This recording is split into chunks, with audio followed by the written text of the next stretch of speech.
Bahasan kita di pagi yang berbahagia ini adalah mu'jizat fi suratin Naml, mu'jizat Quran pada surah An-Naml.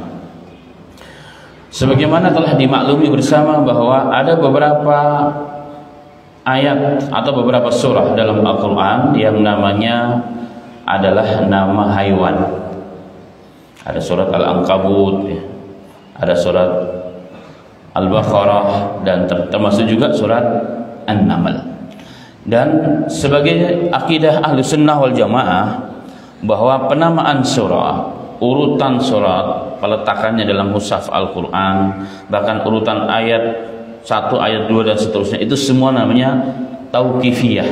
Semua yang menentukan adalah Allah Subhanahu wa ta'ala. Begitu juga terkait dengan penamaan surah dalam Al-Quran, itu juga dari Allah Subhanahu wa ta'ala. Di dalamnya terkandung hikmah dan mukjizat dari Allah Subhanahu wa ta'ala. Tidak lepas juga surat An-Naml. Surat An-Naml, walaupun pada surat An-Naml tidak dibahas semua ayat-ayatnya, hanya beberapa ayat yang tadi saya bacakan di awal mukadimahnya, yang kita akan sedikit bahas tentang kandungan hikmah dari sisi tafsir klasiknya, dari sisi tinjauan para alim ulama ahli tafsir, dan juga dari kajian ilmiahnya.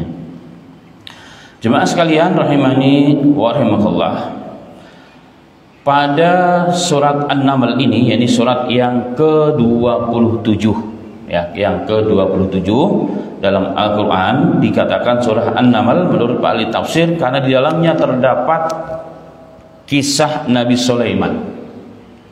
Kisah Nabi Sulaiman alaihissalatu wassalam, sebagaimana pada penamaan surat Al-Baqarah sapi betina, karena di dalamnya terdapat kisah tentang sapi betina. Begitu juga pada surat An-Naml ada satu kisah yang sangat menarik yang perlu kita pelajari, perlu kita diskusikan agar mendapatkan manfaat yang besar dan minimal menambah keyakinan dan keimanan kita kepada ajaran kita, kepada Al-Quran. Jemaah sekalian rahimani wa rahimakallah, kisah Sulaiman, ya, sebagai mukadimah, Nabi Sulaiman adalah satu di antara 4 manusia yang pernah menguasai dunia secara mutlak. Itu Nabi Sulaiman, ya. Dalam kitab Tadhkiratul Maut, Al-Imam Al-Qurtubi mengatakan ada 4 manusia, ya, yang sudah pernah menguasai dunia. 2 muslim, 2 non muslim. Yang muslim adalah Iskandar Dzulkarnain, ya, Dzulkarnain, Iskandar Dzulkarnain, artinya 2 raja Iskandar yang punya 2 tanduk. Yang digambarkan oleh orang Eropa adalah raja yang punya tanduk beneran, yang suka kawin dan sebagainya. Itu adalah mengistilahkan bahkan pelecehan kepada Iskandar Dzulkarnain, dan dia seorang yang muslim. Yang kedua adalah Nabi Sulaiman. Ya, Nabi Sulaiman adalah manusia yang diberikan keutamaan yang belum pernah diberikan oleh Allah kepada manusia, kepada manusia sebelum dan sesudah Nabi Sulaiman alaihi salatu wassalam. Dan yang terakhir nanti, ya, ada yang kelima dari keturunan Rasulullah SAW adalah Al-Imam Al-Mahdi Al-Muntadhar, seorang pemimpin umat manusia yang kelak akan mempersatukan umat Islam di seluruh dunia, ya. InsyaAllah ta'ala itu yang dinantikan oleh setiap kita. Kembali kepada bahasan utama surat An-Naml, karena di dalamnya terdapat kisah Nabi Sulaiman. Kisahnya adalah ketika Nabi Sulaiman alaihi salatu wassalam, ya, dalam satu perjalanan dengan pasukan penuh, ya, dengan pasukan penuh Sulaiman alaihi salatu wassalam, beliau menjumpai sebuah koloni semut. Situlah mukjizat Nabi Sulaiman Allah nampakkan sebagaimana tadi disebutkan dalam Al-Quran. Semut dalam bahasa Arab adalah An-Naml, ya, An-Namlatu, ya, An-Namlatu adalah seekor semut. Kalau An-Naml adalah semut-semut. Kalau Wadin Namli adalah lembah semut atau koloni semut, sebagaimana nanti disebutkan pada ayat yang ke-18. Baik, kita masuk kepada ayat. Allah Ta'ala berfirman, A'udzubillahi minasyaitonirrajim. Ya walaqad ataina Dawuda wa Sulaimana ilma.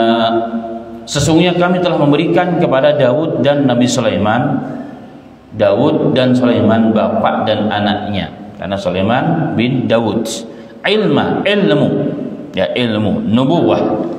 Yang dimaksud ilmu ini adalah kenabian yang Allah berikan kepada keduanya sebagai seorang nabi dan seorang rasul dari kalangan Bani Israel yang datangnya setelah Nabi Musa alaihi salatu wassalam. Keduanya mengatakan, wa qala alhamdulillahilladzi faddalana ala katsirin min ibadihil mu'minin. Mereka mengatakan, alhamdulillah, segala puji bagi Allah Ta'ala yang telah mengutamakan kami, yang telah memberikan kelebihan atau karunia kepada kami, ala katsirin min ibadihil mu'minin, di atas kebanyakan hamba-hamba orang-orang yang beriman. Wa waritha Sulaimanu wa Daud, wa waritha Sulaimanu Dawuda, dan Nabi Sulaiman yang mewarisinya. Nabi Sulaiman telah mewarisi Daud. Nabi Sulaiman telah mewarisi Daud, nanti akan ada tafsirnya. Wa qala, dan mengatakan, ya ayuhan nas, wahai manusia, ulimna mantiqat thair, kami telah diberikan pengetahuan tentang bahasa burung, dan kami telah berikan min kulli syai'in, segala sesuatu. Inna hadza lafuwal fadlul mubin, sesungguhnya ini adalah karunia Allah yang sangat nyata. Masuk kepada kisah. Wa khasyira Sulaiman wa junuduhu minal jinni wal insi wat thair wa hum yuza'un. Kemudian dihimpunkan kepada Sulaiman dan dihimpunkan untuk Sulaiman alaihissalatu wassalam tentaranya dari kalangan jin, manusia dan burung. Jadi pasukannya Nabi Sulaiman ada manusia, ada jin dan ada burung. Jadi burung di atas, ya, di atas Nabi Sulaiman dan pasukannya, ya. Mereka berbaris berbondong-bondong, ya, dianggap sebagai pasukan udara, ya, angkatan udara, sekaligus melindungi mereka dan mengawasi, memantau jika ada sesuatu yang akan membahayakan pasukan mereka, terutama Sulaiman alaihi salatu wassalam. Dan pasukan seperti ini belum pernah diberikan oleh Allah kecuali kepada Nabi Sulaiman alaihi salatu wassalam. Dan semua mereka tunduk dan patuh, ya, kepada aturan Nabi Sulaiman. Fahum yuzaun, mereka sangat tertib, sebagaimana tertibnya manusia dalam barisan. Kemudian hatta idza atau ala wadin namli, ketika sehingga mereka dalam perjalanan tersebut sampai ke sebuah lembah koloni semut. Berkatalah seekor semut, qalat namlatun ya ayuhan namlu, wahai para semut-semut, udkhulu masakinakum, masuklah kalian ke dalam rumah-rumah kalian, la yahtimannakum Sulaimanu wa junuduhu wa hum la yash'urun, jangan sampai kalian tergilas, terinjak-injak oleh Sulaiman dan pasukannya yang begitu hebat, yang begitu besar, wa hum la yash'urun, sedangkan mereka tidak mengetahui hal tersebut karena kalian kecil di bawah kaki-kaki mereka. Masuklah ke dalam rumah-rumah kalian. Ternyata Nabi Sulaiman paham apa yang dikatakan oleh seekor semut. Kemudian Nabi Sulaiman dikisahkan pada ayat ini, fatabassama dhahika, Nabi Sulaiman tersenyum dan tertawa, bangga dan bersyukur, ya, min qauliha, dari perkataan seekor semut ini. Kemudian seraya mengatakan, Rabbi auzi'ni an ashkura ni'mataka allati an'amta 'alai wa 'ala walidayya. Ya Rabb, bimbinglah aku ya Rabbal Alamin, ya, bimbinglah aku ya Rabbal Alamin, berikan ilham kepadaku agar aku selalu bersyukur terhadap segala nikmat yang kau berikan kepadaku dan kepada kedua orang tuaku, wa an a'mala salihan tarda, dan agar aku selalu beramal saleh yang kau ridho dengannya, wa adkhilni bi rahmatik, dan masukkanlah aku pada rahmatmu dan pada golongan hamba-hambamu yang salihin, orang-orang yang baik, orang-orang yang saleh. Kemudian jemaah sekalian, masuk kepada tafsirnya, tafsir klasik lah, ya, boleh dikatakan, rujukannya kepada kitab-kitab. Pada ayat ini Allah Subhanahu wa taala pertama menceritakan tentang salah seorang nabi Allah, yaitu Sulaiman bin Daud alaihi wassalatu wassalam. Daud adalah seorang raja dari kalangan Bani Israel yang dulunya adalah tentara biasa. Di zaman beliau ya hidup raja yang menjadi simbol kediktatoran, kejahatan. Ada Jalut, ada Talut, kisahnya disebutkan oleh Allah dalam akhir surat Al-Baqarah, di pertengahannya, dan juga dalam surat yang lain. Kemudian disitulah kemudian muncul Daud alaihissalam, kemudian mempunyai anak namanya Sulaiman alaihissalam, di mana mereka berdua diberikan bakat-bakat yang sangat banyak, ya banget, bakat yang sangat melimpah. Seperti Daud alaihissalam diberikan keterampilan, skill yang luar biasa membuat besi. Besi itu di tangannya menjadi layyin, wa alyanallahu hadid. Ya, dalam ayat yang lain Allah jadikan besi itu di tangannya menjadi lembut. Mau dibentuk apapun bisa oleh Nabi Sulaiman, Nabi Daud alaihi salatu wasallam. Ini bapaknya diberikan suara yang begitu indah luar biasa. Yang begitu indah ya, yang sangat luar biasa. Tapi kita tidak bicara tentang Daud alaihi salatu wasallam, tapi para putranya beliau di Sulaiman alaihi salatu wasallam. Allah berfirman, kami berikan kepada keduanya ilmu pengetahuan, yakni wahyu dari Allah Subhanahu wa taala, dan sifat dan karakter orang-orang yang diberikan wahyu oleh Allah, jadi para nabi dan rasul dan penerus mereka selalu bersyukur atas nikmat tersebut. Maka mereka mengatakan alhamdulillahilladzi faddalana ala katsirin min ibadihil mu'minin. Segala puji bagi hanya milik Allah Ta'ala yang telah memberikan keutamaan kelebihan ke atas kami di atas kebanyakan hamba-hamba Allah dari kalangan kaum mukminin. Seorang raja yang sangat terkenal di dinasti Umayyah namanya Umar bin Abdul Aziz. Beliau memberikan catatan pada ayat ini. Beliau mengatakan dalam suratnya kepada bawahannya, Innallaha Ta'ala qad a'ta ni'matan min ibadihi. Sesungguhnya Allah Ta'ala terkadang memberikan nikmat yang begitu banyak kepada salah seorang hambanya. Nikmat yang begitu banyak. Dan ketika hamba itu memuji nikmat Allah yang Allah berikan kepadanya, maka sesungguhnya pujian tersebut lebih utama, lebih tinggi nilainya di sisi Allah daripada nikmat Allah yang Allah berikan kepada hamba itu sendiri. Itu kata beliau. Dan ini sifat dan karunia para kekasih Allah Subhanahu wa taala. Maka hendaknya setiap manusia memuji Allah dalam setiap nikmat-nikmatnya, dan itu menjadi hak, ya, hak Allah dan kewajiban kepada kita. Contoh dalam hadis yang sahih ya, riwayat Muslim dan lain sebagainya, Rasulullah mengatakan bahwa setiap pagi hari manusia itu wajib memberikan sedekah pada nikmat Allah, yaitu pada nikmat persendian yang jumlahnya 360 persendian. Dan setiap kita setiap pagi wajib memberikan sedekah atas nikmat tersebut. Dan ternyata secara medis memang betul persendian manusia jumlahnya berapa? 360 persendian. Padahal Rasulullah bukan seorang tabib, bukan seorang dokter. Dari mana beliau mengetahui hal tersebut? Dari wahyu Allah Subhanahu wa taala. Di sini kalimatnya adalah apa? Wajib setiap kita memberikan sedekah atas setiap nikmat yang Allah berikan kepada kita. Maka Rasulullah mengatakan sedekah itu banyak. Menolong orang sedekah, bertasbih sedekah, bertahmid sedekah, bertahlil sedekah, bertahlil la ilaha illallah sedekah. Tapi itu semua akan tercukupi, yakni kewajiban kita untuk bersedekah 360 kali setiap pagi tercukupi hanya idza raka'ata ini faqti duha, jika kita melakukan 2 rakaat di waktu duha atau di awal hari yang ulama Syafi'iyah mengatakan sebagai salat isyraq. Sebagai sholat isyraq. Itu kata Nabi Muhammad. Maka kembali kepada pernyataan Al-Imam ya Al-Amirul Mukminin Umar bin Abdul Aziz, beliau mengatakan Allah memberikan nikmat yang terkadang Allah berikan nikmat begitu banyak kepada hamba-hamba pilihannya, yang begitu banyak seperti Nabi Sulaiman tadi. Nikmat yang belum pernah diberikan oleh Allah kepada siapapun, kekuasaannya melampaui batas. melampaui batas, masya Allah. Tapi syukurnya, pujiannya terhadap nikmat tersebut yang dilakukan oleh Daud dan Sulaiman alaihi wassalam, kata beliau, itu lebih tinggi nilainya, lebih mulia di sisi Allah Subhanahu wa taala.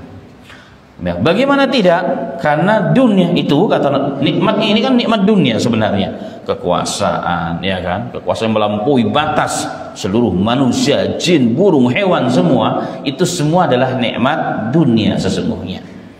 Dan dunia itu kalau dibandingkan dengan agama tidak ada bandingannya. Hanya yang bisa dipahami adalah Rasulullah pernah mengatakan dalam hadis yang sahih, "Law kanatid dunya ta'dilu indallahi janahal ba'udah." Seandainya dunia serta isinya, bayangkan dunia serta isinya, tapi kata ulama di luar amal yang soleh, ditimbangkan separuh sayap nyamuk, maka dunia itu di sisi Allah tidak melebihi, tidak setara bahkan satu sayap nyamuk. Sayap nyamuk itu kan ada 2 sayap. Separuh saja seluruh dunia berserta isinya, ya di sisi Allah menurut pandangan Allah Ta'ala bahkan tidak menyamai separuh sayap nyamuk. Siapa yang pernah nimbang sayap nyamuk? Berapa beratnya kira-kira? Itulah dunia jemaah sekalian. Makanya benar ya perkataan Al-Imam Umar bin Abdul Aziz bahwa pujian kita, syukur kita kepada Allah, kalimat alhamdulillah, ya, kalimat subhanallah, Allahu akbar, salat, itu semua tidak bisa dibandingkan dengan nikmat sebesar apapun yang Allah berikan kepada kita. Ada satu kitab yang luar biasa namanya Nadhairu apa lupa saya, Al-Imam Al-Imam Al-Hakim At-Tirmidzi, tapi bukan Imam Tirmidzi, Abu Isa At-Tirmidzi.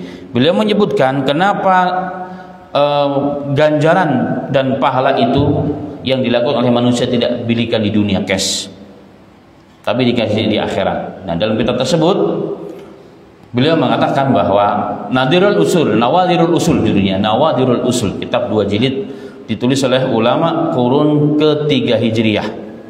Jadi awal-awal Islam.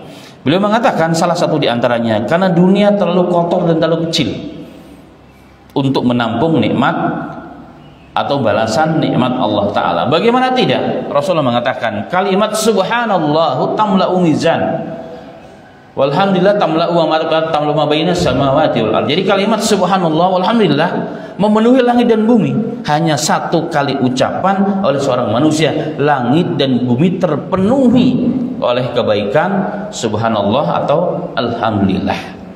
Bagaimana kalau seorang hamba mengucapkan 100, mau taruh di mana?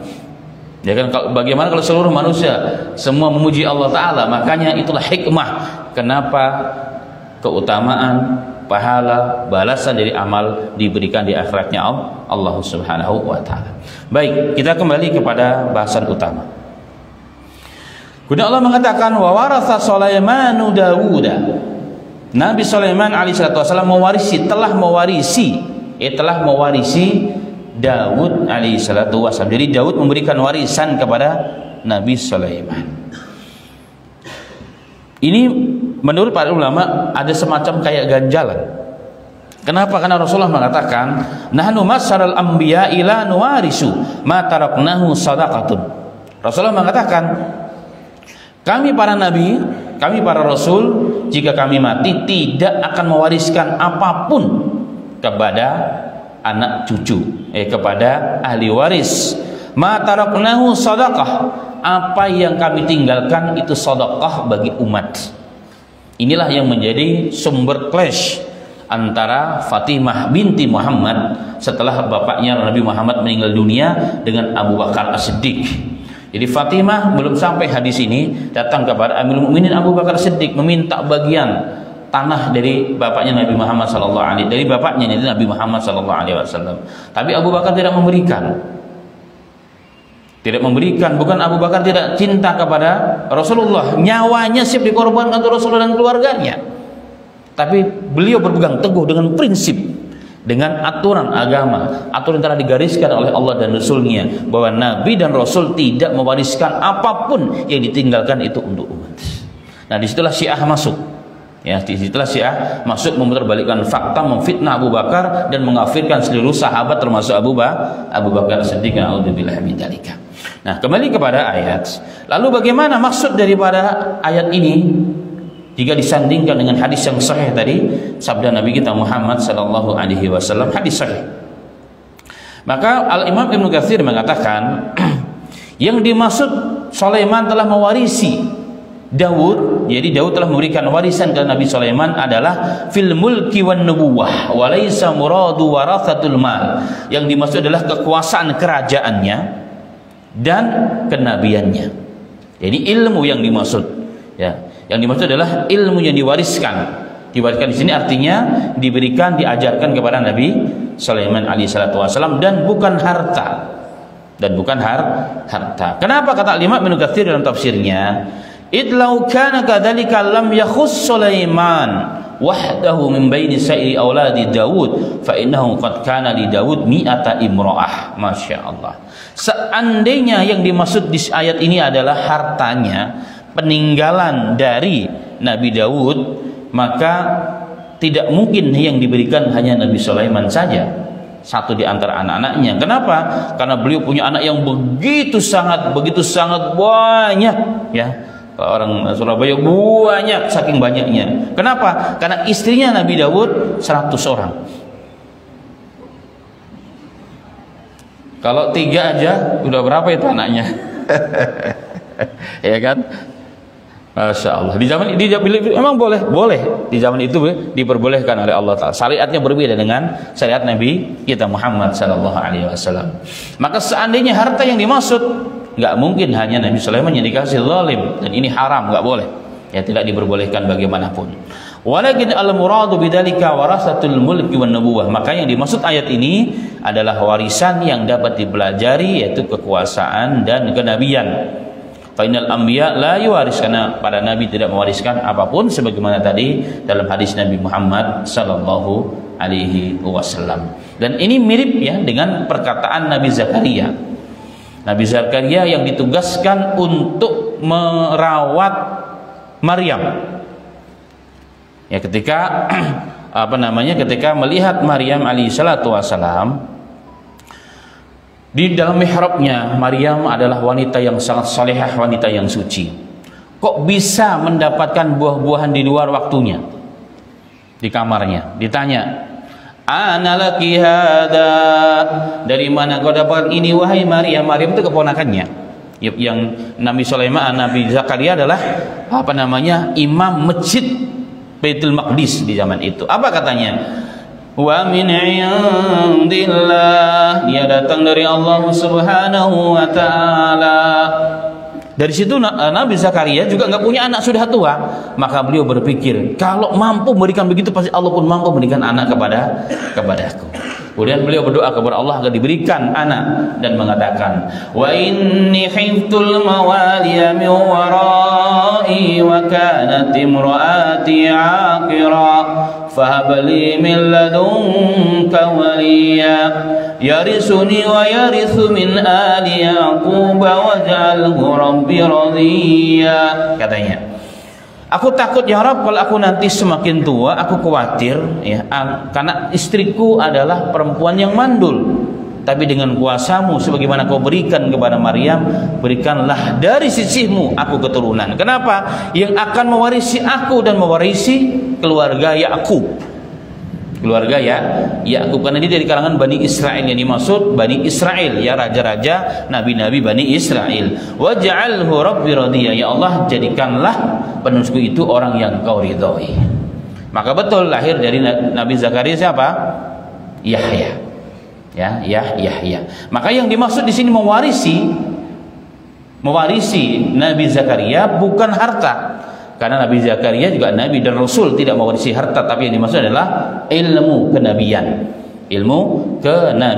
Karena ilmu kenabian bisa diwariskan, dan itu sejalan dengan sabda Rasulullah sallallahu alaihi wasallam, innal ulama'a warasatul anbiya wa innal anbiya lam yuwarisu dinara wala dirhama walakin warithul ilma wa man akhadahu akhada bihaddin wafirin.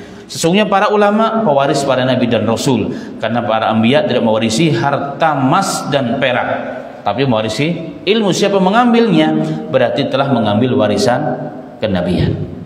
Dan tidak mungkin ya kalau para nabi dan rasul mereka mengkhawatirkan anak cucunya kelaparan, karena mereka orang-orang yang dijaga dilindungi oleh Allah Subhanahu wa taala. Ini yang pertama. Dari sini dari ayat ini ma'asal muslimin, maka dipahami sekali lagi bahwa para nabi dan rasul tidak mewariskan apapun yang ditinggalkan dari dunianya untuk umatnya. Yang diwariskan adalah ilmu, dan ilmu itu bisa didapatkan oleh siapapun yang mau berusaha. Mendapatkan ilmu agama berarti telah mendapatkan warisan dari para nabi dan rasul alaihi salatu wasallam. Ada satu kisah dalam hadis yang dalam athar kepada Abu Hurairah. Abu Hurairah tiba-tiba datang ke pasar, melihat para muslimin sibuk semangat mencari dunia. Dia mengatakan, "Wahai kaum muslimin, teman-temanku, kenapa kalian sibuk di pasar? Kalian tidak ke masjid sedang dibagikan warisannya Rasulullah?" Nah, orang-orang berpikir, wah, Rasulullah punya warisan ternyata. Ramai-ramai mereka ke masjid, ternyata mereka hanya mendapatkan orang sedang belajar Al-Quran, orang sedang belajar hadis dan seterusnya. Balik lagi ke Abu Hurairah, katanya Rasul katanya warisan Rasul sedang dibagi-bagikan. Pak, kami mendapatkan apa-apa? Apa yang kalian dapatkan? Orang sedang ngaji. Itulah warisan Rasulullah Sallallahu Alaihi Wasallam. Jadi kita sekarang ini sedang menerima apa, jemaah? Warisannya Nabi Muhammad Sallallahu Alaihi Wasallam. Masya Allah. Baik. Kemudian Allah berfirman, Ya ayuhan nasu alimna mantiqat tayri wa utina min kulli syai'in. Wahai manusia, sesungguhnya kami diberikan pengertian, pemahaman, ya, kepahaman suara burung, yakni bahasa burung, dan kami diberikan oleh Allah dari segala sesuatu. Artinya Allah berikan Nabi Sulaiman segala sesuatu yang belum pernah diberikan kepada siapapun. Nah, pada ayat ini ada kalimat yang sangat jelas. Ulimna mantiqat tir, kami diberikan faham bahasa burung. Jadi yang diberikan paham memahami bahasa burung adalah manusia, Nabi Sulaiman, bukan burung yang bisa berbahasa manusia. Sebagaimana tertulis beberapa kitab ya, dan juga sering digambarkan dalam bentuk film-film. Itu pembodohan, jemaah. Ya, kalau burung atau hewan-hewan bisa berbahasa manusia, itu pendangkalan akidah, hati-hati. Itu hati-hati, itu pendangkalan akidah. Kenapa? Karena manusia itu laqad khalaqnal insana fi ahsani taqwim. Allah jadikan manusia sebaik-baik ciptaan, yang pandai dan cerdas dan sempurna itu siapa? Manusia, bukan burung, bukan hewan. Nah, ini hati-hati, ini yang perlu diluruskan, Jadi yang paham itu manusianya, bukan burung paham bahasa manusia. Dan ini bukan terjadi juga kepada Nabi kita Muhammad sallallahu alaihi wasallam. Dalam banyak riwayat, ketika Nabi Muhammad dalam satu perjalanan tiba-tiba ya di tengah pepohonan korma melihat seekor tunggangan yang datang kepada Rasulullah. Nampak dari kedua matanya menangis dan berbicara dengan Rasulullah, mengadukan bahwa tuannya mendolimi, yang punya itu mendolimi. Kenapa? Aku nggak dirawat, nggak diberikan hak-hakku, dan diberikan beban yang melampaui batas. Maka Nabi Muhammad SAW setelah keluar dari tempat tersebut mengatakan, siapakah yang punya tunggangan ini? Maka datanglah seorang laki-laki dari kalangan sahabatnya Rasul, aku ya Rasulullah. Rasul mengatakan, sesungguhnya pada tungganganmu ada hak. Hendaknya kalau kamu membawa dia, berikan haknya, makanannya, dan kau sedang istirahat, turunkanlah bebannya. Turunkan bebannya agar dia bisa makan dan minum, istirahat sebagaimana engkau perlu istirahat. Itu kata Nabi Muhammad SAW. Dan banyak hadis-hadis yang lain. Artinya bahwa keutamaan memahami bahasa hewan bukan hanya Nabi Sulaiman, tapi juga diberikan kepada Nabi kita Muhammad SAW. Termasuk juga jemaah sekalian ya, bahwa Nabi Sulaiman pasukannya di antara tadi dikatakan adalah jin. Jadi kekuasaan dipegang oleh jin. Kekuasaan beberapa hal yang diberikan oleh Nabi Sulaiman kepada jin, dan itu juga terjadi kepada Rasulullah. Dalam hadis yang sahih, Nabi Muhammad SAW sedang sholat. Dalam sholat, sebagaimana dinyatakan oleh Sunan Nasa'i dan lain sebagainya, tiba-tiba Rasulullah tangannya kayak bergerak-gerak. Setelah selesai ditanya, ya Rasulullah, engkau melakukan tadi gerakan yang sengaja atau kali engkau tidak sengaja? Sengaja, kata Rasulullah. Kenapa ya Rasulullah? Setan datang kepada aku, menggoda aku. Bahkan dalam riwayat ya, setan itu membawa obor mau dibakar muka saya. Maka ku cekek sini ya, dan aku merasakan lidah si setan itu jin, maksudnya di sini adalah jin jahat namanya setan, nempel di tanganku dan aku merasakan dinginnya lidah si jin jahat tersebut, yang di setan yang kucekek tadi. Beliau mengatakan, laula ya, seandainya aku tidak teringat doa saudaraku Sulaiman, sudah kuikat ini jin di tiang masjid Madinah dan menjadi mainan bagi anak-anak Ahlul Madinah, kata Rasulullah. Tapi Nabi Muhammad tidak mau. Karena Nabi Sulaiman pernah berdoa, Rabbi wahab li mulkan la yanbaghi li ahadin min ba'di innaka antal wahhab. Ya Rabb, berikanlah aku satu kekuasaan, satu kerajaan yang belum pernah kau berikan kepada siapapun, bahkan sesudah. Nah, Rasulullah nggak mau ngambil haknya, yang bukan haknya nggak mau diambil, walaupun beliau seorang Nabi, ya, dia seorang Nabi, tidak mengambil haknya, apalagi menjadikan anak yang belum berpengalaman menjadi pemimpinan suatu golongan. Enggak, itu Rasulullah enggak mau. Kalau Islam diberikan kepada yang berhak, bukan keturunannya. Baik. Kemudian inna hadzal wal fadlul azim, ini sesungguhnya adalah karunia yang begitu besar yang Allah berikan kepada Sulaiman alaihi salatu wasalam. Kemudian jemaah masuk kepada ayat wa husira Sulaiman, Nabi Sulaiman dan pasukannya, jin ya, manusia di depan ya, jin di belakang, kemudian pasukan angkatan udaranya jadi kalangan burung di atas. Fahum yuza'un, dan mereka tertib berjalan, tidak akan melampaui batas ya. Seperti para militer tentara yang kemarin itu di Hud TNI, Masya Allah.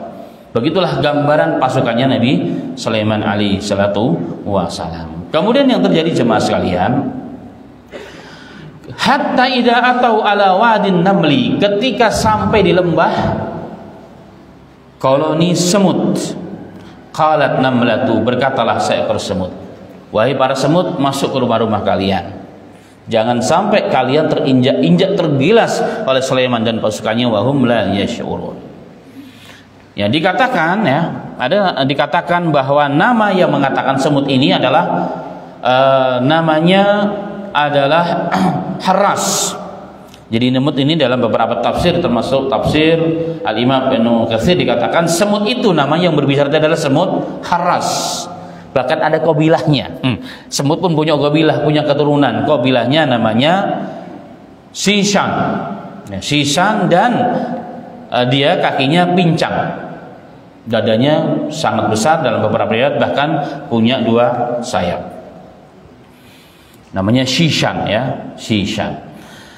Kemudian jemaah sekalian rahimani wa rahimakallah, masuk kepada bahasan. Dalam riwayat yang lain, Nabi Sulaiman juga pernah mengalami kekeringan yang cukup panjang. Ya, sebagai menimba kita pada hari ini, kekeringan sangat panjang. Maka Nabi Sulaiman dan pasukannya keluarlah dari kerajaan, dari istananya menuju padang pasir. Tiba-tiba Nabi Sulaiman berhenti dan mengatakan, wahai kaum, kita kembali ke istana, sudah cukup. Ditanya, kenapa ya Nabi Allah? Maka Sulaiman alaihi salatu wasallam mengatakan, ada seekor makhluk Allah yang sudah minta hujan, maka cukup bagi kita. Ternyata siapa dia? Dia adalah semut. Jadi semut itu ya, dia berbalik badan seakan-akan mengadahkan tangannya ya ke arah langit dan mengatakan, Allahumma inna khalqun min khalqik wala gina bina min saqyak wa ila tasqina tuhlikna. Dikatakan, ya Rabb, kami adalah makhluk dari makhluk-makhlukmu, walaupun kami kecil, kami tidak akan pernah cukup dengan karunia-Mu ya Rabb. Jika Engkau tidak kasih minum kami, maka kami akan binasa. Nabi Sulaiman mendengar itu, maka pulang Nabi Sulaiman alaihi salatu wasalam. Itulah Sulaiman ya, Nabi Sulaiman alaihi salatu wasalam. Jemaah sekalian rahimani wa rahimakallah, muncul pertanyaan semut itu yang tadi berbicara tadi, laki-laki atau perempuan, betina ataupun jantan? Hal ini pernah terjadi pada kisah di zaman Imam Hanafi ya, Imam Abu Hanifah. Jadi ada seorang ulama yang Masya Allah sesumbar dengan ilmunya. Biasa di masjid dia katakan, tanya apa saja wahai jemaah, akan ku jawab. Dia tidak tahu kalau di situ ada Imam Abu Hanifah. Imam Abu Hanifah mengatakan, "Ya Syekh, dalam Al-Quran surah An-Naml itu ada seekor semut yang berbicara kepada kaumnya. Itu semut betina atau jantan?" Orang itu terdiam. Terdiam. Kemudian, "Kalau menurutmu apa ya Syekh?" Ditanya, "Oh antum ya Syekh, Imam Abu Hanifah ternyata maaf." Dikatakan, "Sesungguhnya itu adalah betina." Dari mana? Dari ayat Allah nih. Dan ini yang akan masuk kepada kajian ilmiahnya sebenarnya. Kajian ilmiahnya. Dari mana? Allah mengatakan, menggambarkan sini qalat namlatu. Ya. Kalau dalam bahasa Arab, kalimat qala itu mengatakan. Qalat juga mengatakan. Tapi bedanya kalau qala ia mengatakan laki-laki. Kalau qalat setelah lam itu ada ta'nis namanya dalam bahasa Arab, itu menunjukkan bahwa yang mengatakan adalah perempuan. Itu adalah perempuan. Maka beliau fabuhital ladzi kafar, terdiam 1000 bahasa. Ini satu. Dan ternyata jemaah sekalian, hal ini bisa dikaji secara ilmiah dan bisa dibuktikan secara ilmiah. Bahwa ternyata yang mengatakan qalat tadi itu adalah seekor semut. Kalau melihat kepada konteks bahasanya, qalat berarti seekor semut perempuan. Jadi qalat namlatu itu telah berkata seekor semut perempuan. Ya ayuhan naml, wahai para semut-semut. An-naml itu adalah jamak sebagai semut-semut, tapi kalau namlatun itu satu semut. Itu menunjukkan bahwa semut ini pemimpin bagi koloninya, dan itu dibuktikan secara kajian ilmiah. Dalam banyak rujukan yang tidak perlu saya bacakan banyak sekali di sini, semua menunjukkan dalam kajian ilmiahnya bahwa pemimpin koloni semut itu seekor ratu, bukan seekor raja, tapi seekor ratu. Dan itu menunjukkan berarti yang mengatakan tadi Harras itu tadi adalah seekor ratu dari koloni semut. Kemudian dari kalimat itu juga menunjukkan kepada kita bahwa para semut pun dapat berkomunikasi, dapat berbicara antara satu dengan yang lain. Bahkan dalam penelitian, komunikasi antar semut itu dengan 3 cara. Yang pertama melalui bahasa kimia. Dia ada hormon khusus namanya ya. Hormonnya ini hormon yang dimiliki oleh semut ya. Ini menyampaikan ya, jika ada sesuatu yang sangat genting bahaya, maka melalui bahasa kimia. Itu dibuktikan panjang lebar dalam kajiannya. Kemudian yang kedua dari bahasa gerak, memberikan isyarat-isyarat kepada yang lain, menyatakan bahwa ini sedang ngobrol. Kita lihat jemaah sekalian, nanti pulang ke rumah, kalau ada semut di rumah, cuma dilihat kalau mereka sedang ketemu. Kan gerak-gerak tuh. Itu kata kajian ilmiahnya, itu sedang berkomunikasi, sedang ngobrol. Assalamualaikum bro, dari mana? Oh saya di sana, saya nggak membawa semut. Itu adalah obrolan semut. Ketika tahan begini-begini, itu sedang ngobrol. Itu cara semut berkomunikasi dengan cara yang kedua. Yang ketiga adalah bahasa semut. Jadi semut punya bahasa sebagaimana tadi, dan itu bahasa semut dipahami oleh Nabi Sulaiman alaihissalam. Oh berarti saat berbicara itu bukan bahasa Arab dong? Bukan. Nabi Sulaiman kan bukan orang Arab juga. Nabi Sulaiman orang apa? Bahasanya bahasa Ibrani, Bani Israel. Baru Nabi Muhammad saja yang orang Arab. Ya, ini Nabi Sulaiman, Nabi Daud, kemudian Nabi Ibrahim bukan orang Arab. Walaupun Nabi Ibrahim dikatakan sebagai kakeknya orang Arab. Baik, tetapi Allah menceritakan kisah tersebut ya, ditransit gitu ya. Ya, diterjemah ke dalam bahasa Arab, dalam bahasa Al-Quran, bahasa semut tersebut. Dan ini menunjukkan bahwa mereka juga berbicara, mereka juga sama seperti manusia yang lain. Bahkan dalam penelitian ya, tentang penelitian semut ini jemaah sekalian, yang berperan untuk membangun rumah, untuk bekerja, membersihkan, ngepel, menjaga, semuanya adalah semut-semut betina. Termasuk ratu adalah semut betina. Kemudian kemana semut jantannya? Semut jantan makan tidur ya, membuahi, sudah itu meninggal.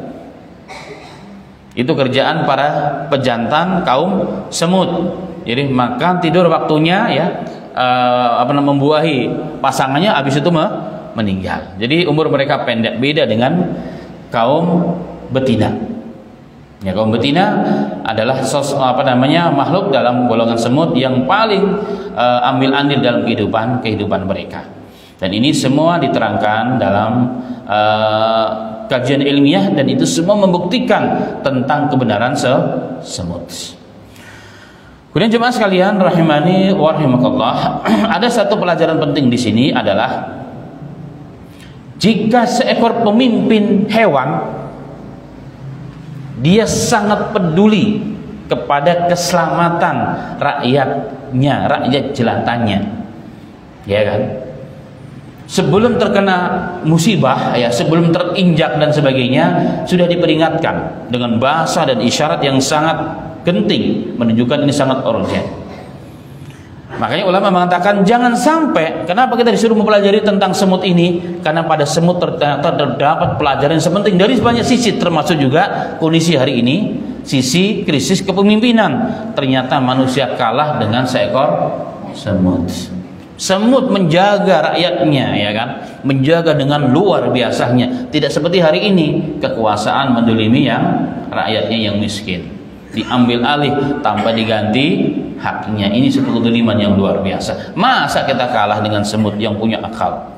Yang Allah telah mengatakan, walaqad khalaqnal insana fi ahsani taqwim, laqad karamna bani adam. Kami telah memuliakan seluruh manusia Bani Adam. Tapi ternyata faktanya apa? Kalah dengan semut. Kita lihat semut jemaah sekalian, kalau mereka sedang bertemu, ada nggak klakson-klaksonan? Oh, lewat nih, ada pemimpin semut mau lewat, minggir, nggak ada. Setiap ketemu langsung salam, assalamualaikum, assalamualaikum, assalamualaikum. Luar biasa mereka. Dan kerjasamanya tanpa pamrih. Ini luar biasa. Itu pelajaran pada semut. Makanya Allah namakan satu surat Suratun Naml, surat semut. Untuk apa maksudnya jemaah? Agar kita memperhatikan dan mempelajari bagaimana kehidupan semut, karena terdapat di situ pelajaran yang sangat luar biasa. Kemudian jemaah sekalian, salah satu hikmah juga dalam para ulama tarbiyah mengatakan semut itu makhluk yang sangat cerdas. Semut itu makhluk yang sangat cerdas dilihat dari komunikasi yang dilakukan oleh pemimpinnya kepada masyarakatnya, dan sangat modern.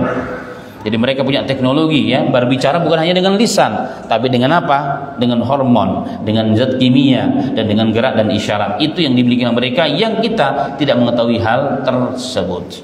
Kemudian yang berikutnya jemaah sekalian, ada pelajaran yang sangat penting juga adalah apa?